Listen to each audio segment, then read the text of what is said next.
Leila's Game by Spike Breakwell and Colin Miller, illustrated by Monty Perez. Chapter 1. It was after school and the girls' basketball team were playing a game against another local school. Everyone in the team really enjoyed playing. The girls loved passing, catching, and dribbling the ball. They all ran around the court as fast as they could. The girls ran with the ball and bounced it at the same time. May was great at this. Amira was really good at catching the ball. She was taller than the other players. She scored points by throwing the ball into the basket. Zara was a fast runner and really keen to play well. She ran all over the court, catching the ball and passing to her teammates. Yet they hardly ever won a game. Leila sat in her wheelchair on the sidelines, watching her school friends. She was happy watching her friends play, even though she couldn't join in. She wished she could play too, but knew she couldn't. She sat watching and cheering the loudest to encourage and support them. They needed all the help they could get. Miss Garcia, who coached the team, knew this as well. She walked over to Leila. "We don't seem to be doing very well again, do we, Leila?" said Miss Garcia. "No," agreed Leila. "I can't understand it." "Neither can I. They're fast enough and keen enough. Maybe I haven't got them playing in the right position." "Oh well, maybe next time," Miss Garcia said, sadly. Leila looked at the scoreboard. "Oh dear," she thought, 14 points down. Then she looked at the timer. There were only 5 more minutes until the end of the game. "Come on!" she shouted, trying to encourage her friends to make a last big effort to win the game. Afterwards, she sat with her friends as they drank their orange juice. They had lost the game. Everyone seemed sad and tired. Leila tried to cheer them up, but it was no use. Leila knew there had to be a reason why her friends hadn't won the game. If only she could think of a way to help them start winning. Leila turned to her best friend, Zara. "Hard luck, Zara," she said. "I thought you all played really well." "Thanks, Leila," replied Zara. "I am disappointed, but thanks for the great support. You cheered louder than anyone." Leila smiled at her friend. She always wanted Zara to do well. She got excited when she saw Zara running fast or making a good pass. But she felt lonely on the sidelines and desperately wanted to join in with her friends. She talked to Zara about this on the way home. "I know, Leila," Zara said. "We all want you to be able to play too." Chapter 2. On Saturday morning, Leila wheeled her chair to the cafe in town to meet her grandfather. Every weekend, they would meet and play games outside the cafe. Sometimes they would play drafts. Sometimes they would play dominoes. Sometimes they would play Ludo. Leila was still thinking hard about how to help her friends when she arrived at the cafe. She saw her grandfather sitting at their usual table. She went over and gave him a big, happy hug. "Ah," Grandfather smiled, "here's my wonderful granddaughter, Leila." "Hello, Grandfather," Leila said. "What game are we playing today?" "Today, my little one, I shall teach you how to play backgammon," he replied. "What's backgammon, Grandfather?" Leila asked. "It's a very old game that is based on strategy," said Grandfather. Leila wasn't sure what strategy meant, so she asked him. "A strategy is a plan for how you're going to play a game," said Grandfather. "And having a strategy means you can change your plan if your opponent does something you don't expect. A good strategy helps you win the game. Do you understand?" Grandfather smiled down at Leila. "I think so," replied Leila, "but I'm not sure how to start making my own strategy." "Aha," laughed Grandfather. "That's the clever part. What you have to do is look at the different pieces on the board, then decide on the best way to use them. You have to think about where to place the pieces to stop the other player winning. A good strategy involves thinking about all of the pieces on the board or all of the players in a team. They began their game of backgammon.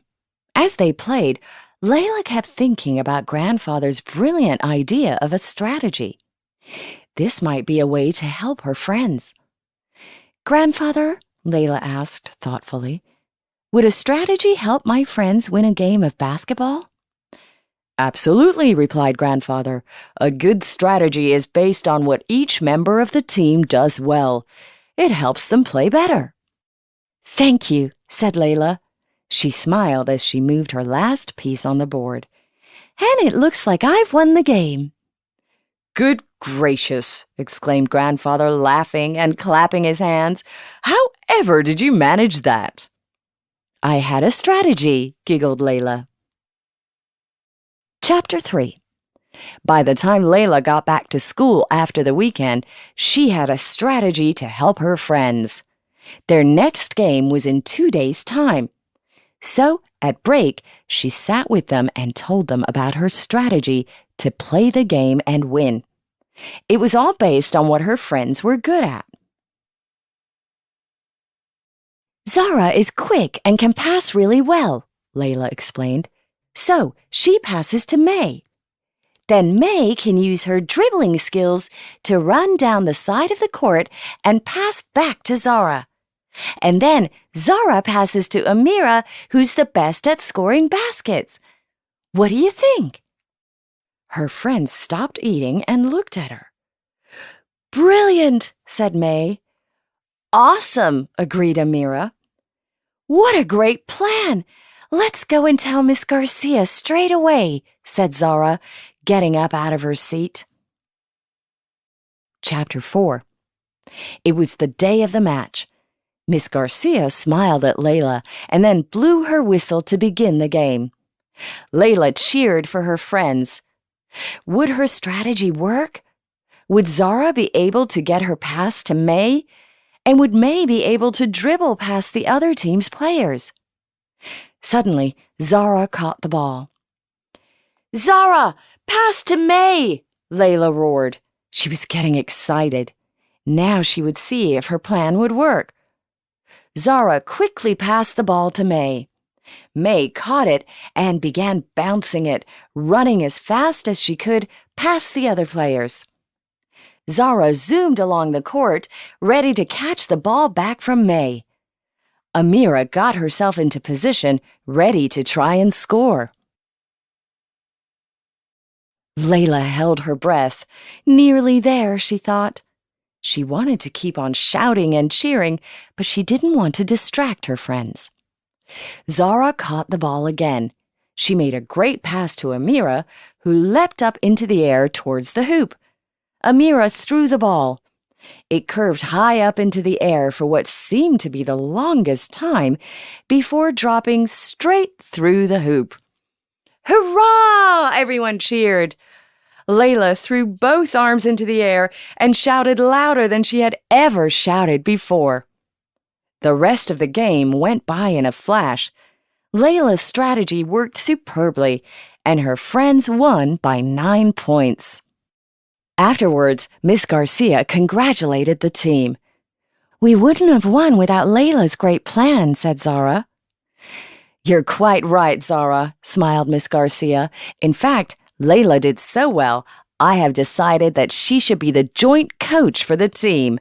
What does everyone think?" The whole team cheered and clapped.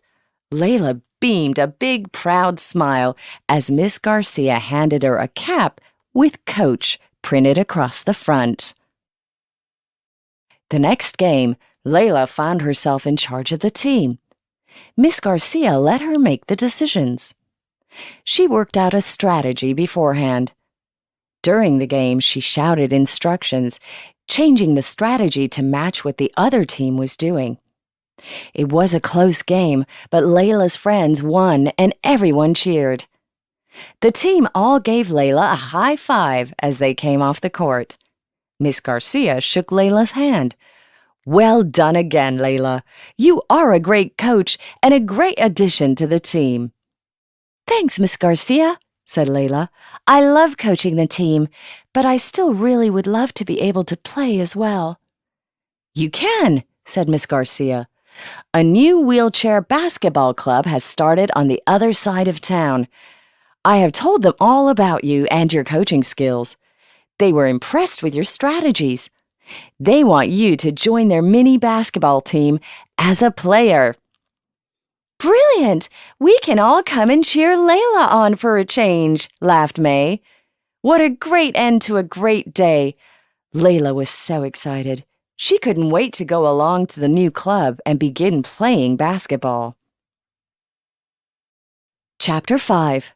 3 weeks later, Tefo, Pello, Omar, and the girls all stood on the sidelines as the whistle blew. Like lightning, Leila spun her chair neatly around to catch the ball. This was her first game, and she was very excited. "Come on, Leila!" her friends cheered.